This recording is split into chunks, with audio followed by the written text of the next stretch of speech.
C'est la 12e ou 13e, ou 12e je crois, vidéo d'analyse géopolitique sur cette chaîne. Eh bien, on se retrouve encore par une belle journée ensoleillée avec les oiseaux qui chantent et tout. C'est bien le réchauffement climatique, c'est sympa.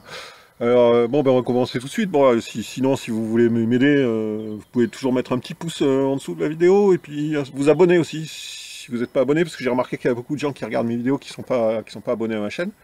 Et si vous pouvez vous abonner, ça me ferait plaisir. C'est toujours bien pour, soi-disant, pour le référencement de la vidéo. C'est ce qu'on dit. Bon, on va commencer tout de suite. Alors bon, ben, on va parler de Macron. Alors Macron, le futur empereur des États-Unis d'Europe, hein, tel qu'il s'imagine, tel qu'il se voit. Alors il veut créer. Alors là, ça n'a pas beaucoup fait réagir dans les médias. Hein, ça n'a pas intéressé grand monde en réalité. Mais Macron veut créer la communauté politique européenne. C'est-à-dire un club, une sorte de club de Union Européenne light, un peu, vous voyez, avec les 27 États membres, plus 17 sous-fifres qu'on ramène là. Bon, ce serait soit des États qui sont candidats à l'adhésion à l'Union Européenne, soit des candidats qui sont proches de nos valeurs, etc. Et donc voilà, bon, alors il veut créer ce machin énorme là pour essayer de contrer les BRICS de Poutine et Xi Jinping, évidemment. Essayer de créer son petit club à lui, son gros club même, parce que ça fait beaucoup d'États et tout. Mais bon, apparemment, ça n'a pas l'air d'emporter un succès fabuleux. Liz Truss, qui au début était plutôt pour, a fait savoir qu'elle n'était pas franchement emballée. Non, Liz Truss, ça l'emballe pas, ce club de la CPE, la Communauté Politique Européenne. Elle n'est pas chaude là-dessus. Et puis il y a les États, alors les États, les fameux 17 États qui seraient rameutés, les petits sous-fifres qui seraient rameutés, qui on donnerait des strapontins, eux ils sont pas trop contents, particulièrement l'Ukraine. L'Ukraine, Zelensky il a dit non, non on veut pas être traités comme des enfants, nous on veut être à la table des grands, au même niveau que les autres, et pas de... C'est ce qu'ils ont répondu, hein. Ils ont fait savoir par voie tout à fait officielle que eux, non, c'était pas du tout dans leur plan de jouer les sous-fifres dans un club monté par Macron, un club européiste monté par Macron. Bon, c'est pas un gros succès. Hein. Macron n'a pas, il se voyait déjà l'empereur des États-Unis d'Europe avec pas moins de 27 plus 17, ça fait 44 États. Un truc de malade, un truc de zingue. Hein. C'est tout à fait dans l'idée de Macron. Alors Macron, l'empereur en col roulé, l'empereur en col roulé d'un empire qui grelotte pendant l'hiver, pendant que Saint-Pétersbourg chauffe ses trottoirs. Bon, vous voyez dans mes vidéos précédentes.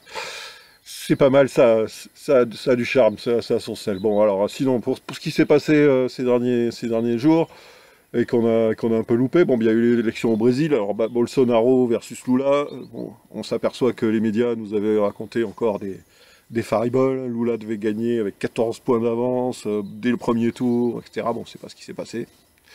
Manque de peau. Caramba encore raté. Lula arrive en tête avec 48 et quelques % des voix, mais finalement Bolsonaro est pas si loin que prévu, avec ses 43 et quelques. Alors ça sera serré, il y aura un deuxième tour dans un mois, a priori, il y a pas mal de temps encore avant de voir le résultat, mais il n'a pas dit son dernier mot, Bolsonaro, il peut encore faire un petit retour, un petit comeback surprise d'ici un mois, on verra. Moi personnellement, je suis neutre. Je pense que ce soit Lula ou que ce soit Bolsonaro, pour nous, en France, ça va pas changer grand-chose. Hein. Bon, voilà, c'est toujours intéressant. Et puis, il y a eu des élections en Bulgarie, on en avait parlé aussi. Bon, bah, la Bulgarie, l'effet de la malédiction Zelensky a frappé, hein, puisque le protégé des mondialistes du club Schwab, World Economic Forum et compagnie, qui est le gouvernement en place, Peskov, je crois, a perdu, il s'est lamentablement vautré. C'est l'ex-premier ministre Borisov qui arrive en tête avec 25 et quelques % des voix, devant le parti centriste à 20%. Bon, voilà, les protégés de Schwab, de tout ça, c'est pas une grande réussite, donc voilà, malédiction Zelensky, une fois de plus. Voilà, bon alors après, sinon on apprend aussi que Trump veut faire un procès à CNN pour diffamation. Ce qui est assez justifié quand on voit tous les mensonges qu'ont balancé CNN sur Trump. Alors, c'est vrai, il leur réclamerait 475 millions d'euros de dollars, bien sûr. Pourquoi pas, après tout, il n'y a pas de raison, y a pas de raison de s'en priver. Voilà, ouais, c'est intéressant à suivre, hein. Pourquoi pas, toujours, il y a toujours du fun avec Donald, hein. Donc là, il y a du fun, c'est intéressant. Voilà, puis sinon, eh bien, on a un tweet d'Elon Musk qui nous propose des accords de paix. Elon Musk, il nous fait un tweet fabuleux. Alors, il a que ses accords de paix, ça serait, bon, mais sinon pour le conflit en Ukraine, hein, on est bien revenu là-dessus. Alors, selon Elon Musk, donc dans son tweet, il faudrait refaire les élections dans les régions annexées, mais ce coup-ci sous supervision de l'ONU. Voilà, pourquoi pas. Il faudrait déclarer la Crimée formellement partie de la Russie, parce qu'elle l'est depuis 1738, comme il le précise, etc. Bon, ce qui est la vérité historique, hein. Bon, d'accord, ok. Et il faudrait la garantie de l'approvisionnement en eau de la Crimée. C'est vrai, c'est important, puisque bon, on sait que quand la Crimée a déclaré sa séparation de l'Ukraine et son rattachement à la Russie par un référendum en 1994, l'Ukraine a coupé l'approvisionnement en eau de la Crimée, qui est assez problématique, puisqu'il vient forcément du nord et de l'Ukraine voisine, puisque la Crimée n'est pas du tout riche en eau douce. Et puis, en quatrième, la neutralité de l'Ukraine. Voilà. C'est parti donc de l'accord de paix. Voilà. Une neutralité de l'Ukraine, garantie de l'approvisionnement de la Crimée fera partie de la Russie, et refaire des élections sous supervision de l'ONU dans les 4 régions annexées par la Russie. Bon bah voilà, il est sympa Elon Musk, il nous propose les accords de Minsk, quoi, en gros, ceux que la France et l'Allemagne n'ont pas voulu faire respecter pendant des années parce que les USA leur disaient qu'il fallait pas, c'était pas une bonne idée, que voilà, pression des USA évidemment. Et donc voilà, bon, Elon Musk il nous repropose les accords de Minsk, mais ça a été déjà fait, Elon, ça n'a pas marché, ça a déjà foiré une fois, donc je veux dire, ce que tu proposes c'est bien sympa, mais non. Non, bon alors après on préfère le Elon Musk qui propose des solutions pour la paix que le Elon Musk qui soutient l'Ukraine avec ses Starlink et compagnie, hein. Quand quitte à prendre un des deux, je préfère celui-là. Mais mon pauvre Elon Musk, t'es complètement dépassé, ça sert à rien ton tweet. Voilà, ça ne mènera à rien, ça n'aura aucun effet, et de toute façon ça a déjà été testé, ça s'appelait les accords de Minsk, en gros, hein, plus ou moins, on peut y rajouter, il y avait l'autorisation de parler le russe, etc., mais bon, c'est à peu près la même chose. Voilà. Bon, et sinon, vous voyez, on va finir avec quelques petites remarques oui, les gazoducs. Alors oui, on va venir sur les gazoducs, parce que ça c'est quand même l'affaire la plus importante du moment, il n'y a pas de doute. Alors la Russie se déclare capable de réparer les gazoducs. La Russie a fait savoir que les gazoducs seraient parfaitement réparables, que ça demanderait bien sûr du budget, des moyens techniques, mais que c'était faisable, il n'y avait pas de problème. Elle était capable de réparer les fuites qui ont été causées par le sabotage des gazoducs Nord Stream 1 et 2. Alors maintenant, que vont répondre les Occidentaux? Que va répondre l'Allemagne? C'est ça, c'est très bien joué de la Russie, c'est de la part de la Russie de dire pas de problème, on est capable de réparer, si vous voulez, on répare, il n'y a pas de souci. Moi je serais à la Russie, je dirais même on paye la réparation, vous inquiétez pas, je dirais aux Allemands, aux Européens, vous inquiétez pas, on est capable de réparer, et on paye si vous voulez. Moi je serais eux, je dirais même ça carrément. Et puis on verra la réponse, comme ça si on saura, la réponse, ça risque, moi, à mon avis, je la vois venir. Elle va venir, ça va être non, finalement non, réparez pas, non, on préfère pas que ça soit réparé, non, finalement non, on va se débrouiller sans, voilà. Mais voilà, ça les choses seront claires. Je pense que c'est une très très bonne stratégie russe. Donc voilà.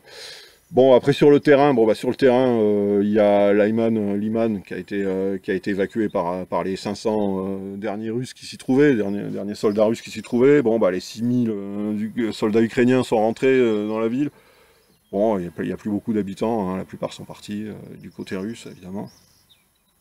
Et ça va pas changer la phase de la guerre, toute cette histoire, hein. Bon, alors il y a aussi sur Kherson une triple offensive qui s'est mise en place. Apparemment dans 3 directions dans l'oblast de Kherson, vers Kherson, et bon, il y en a 2 qui ont échoué, apparemment n'ont pas progressé. Et la troisième qui aurait progressé quand même de 20 km le long du Dniepr. Bon, et les Russes ont reculé. Apparemment, le soutien aérien russe n'a pas pu intervenir pour cause de temps, de mauvais temps, d'un orage qui a empêché le soutien aérien russe de protéger l'avancée contre l'avancée des troupes ukrainiennes. Et une fois que l'orage s'est arrêté, les Ukrainiens se sont retrouvés embourbés dans la boue. La Rasputitsa, la célèbre Rasputitsa, que beaucoup de gens connaissent. Et donc, à partir de là, les Ukrainiens étant embourbés, ils se sont un peu fait pilonner, mais donc ils se sont arrêtés à peu près à 20 km plus loin, mais ils ont quand même progressé et pris quelques localités, voilà. Bon, les Ukrainiens prennent des localités, des petits villages un peu partout. La stratégie, à mon avis, elle me paraît assez claire, hein. La stratégie, c'est la stratégie du camp occidental, hein. Je ne parle pas de l'Ukraine, là, hein. Du camp occidental, c'est d'essayer de faire, par un spin-off médiatique, gonfler cette avancée ukrainienne comme étant un retournement total, la victoire assurée pour l'Ukraine, une déroute russe, etc. Alors que pas vraiment, en fait. Pas vraiment. Les Russes prennent un peu de recul parce qu'en juillet-août, beaucoup de soldats russes sont rentrés chez eux. Ils ont fini leur mission. Ils sont rentrés chez eux. Donc les troupes dans certains coins se sont retrouvées un peu dégarnies. C'est ce qu'on a vu dans le nord. C'est ce qu'on a vu à Liman, etc. Et il leur faut du temps pour, avec la mobilisation partielle, remettre tout ça en place, se remettre en place et repartir de l'avant dans l'autre sens. Ça, à mon avis, ça risque d'arriver d'ici quelques semaines, voire moins. Mais on verra, je peux me tromper. Je ne dis pas que je détiens la vérité, c'est ma façon de voir les choses. Donc voilà, alors la stratégie donc, occidentale, c'est de monter un scénario, un narratif, puisque c'est le terme, un narratif qui met les Ukrainiens en avant et pour essayer de faire pression sur l'opinion publique russe et essayer un changement de régime. Puisque de toute façon, le seul moyen pour les Occidentaux de gagner cette guerre, c'est un changement de régime à Moscou, faire tomber le régime de Poutine. Bon. Ça, à mon avis, c'est pas gagné. Hein. Mais c'est ça l'idée. Donc, ça serait l'idée de faire pression sur l'opinion publique russe, se voyant en train de perdre, descendrait dans les rues, protesterait contre le gouvernement, et ferait tomber Poutine. Ça c'est la stratégie. À mon avis, c'est à ça que ça sert, puisque sinon, ces avancées territoriales ukrainiennes dans des villages un peu désertés, dans des zones peu peuplées, etc., stratégiquement, ça n'a pas grand intérêt. À la prise de Kherson aurait un gros intérêt stratégique, mais à mon avis, c'est pas gagné. Hein. On en est loin. Mais sinon, là, pour l'instant, tout ce qu'ils font, c'est plutôt du théâtre, c'est de la poudre aux yeux. Hein. Ils avancent, oui, ils prennent du territoire, mais ça ne leur sert pas à grand-chose. Bon, alors oui, Liman, il y avait un nœud ferroviaire qui permettait aux Russes d'approvisionner... Bon, les Russes ont d'autres voies d'accès dans le Donbass, c'est pas forcément capital. Ça c'était par rapport à une attaque sur Slaviansk, mais par le nord, bon, ça c'est vrai que pour l'instant c'est exclu, mais à part ça... Voilà, bon écoutez, on va pas épiloguer là-dessus, ouais, je voulais revenir aussi, tiens, j'avais parlé dans la précédente vidéo, ou celle d'avant, des sanctions sur le papier toilette hein, que vont nous inventer les européistes, et beaucoup de gens m'ont fait faire part de leur incrédulité, quoi. Comment est-ce possible? Vous avez des sources? Oui, j'ai des sources... donc il suffit de regarder sur, je vais vous la mettre dans les commentaires épinglés, la source, sur le site Euractiv, un site européiste d'actualité de l'Union Européenne, tout à fait sérieux, et l'article qui dit bien que toute une série de produits vont être concernés par la 8e paquet de sanctions, des produits qui vont des semi-conducteurs jusqu'au papier toilette. Voilà, donc... faites bien vos réserves de papier toilette, et à la prochaine vidéo. Ciao.